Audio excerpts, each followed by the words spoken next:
40 থেকে 45 লক্ষ মানুষের সমাগম হয়েছে। 65 মাইল দূর থেকে মানুষ পায়ে হেঁটে আসছে। গোটা বাংলাদেশ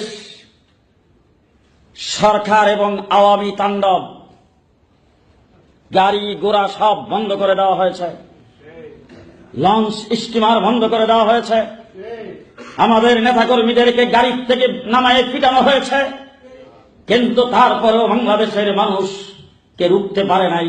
ঢাকার শাপলা চত্বরে এসে জমায়েত হয়েছে। আন্দোলনের পর্যায়টা এমন ছিল, হাটহাজারী মাদ্রাসার একজন মুহাদ্দিস বুজুর্গ মানুষ, তিনি স্বপ্ন দেখেছেন মুহাম্মদুর রাসূলুল্লাহ সাল্লাল্লাহু আলাইহি ওয়াসাল্লাম সাহাবায়ে কেরামের জামাত নিয়ে আসতেছে। তাকে জিজ্ঞেস করেছেন, হুজুর কোথায় যাচ্ছেন?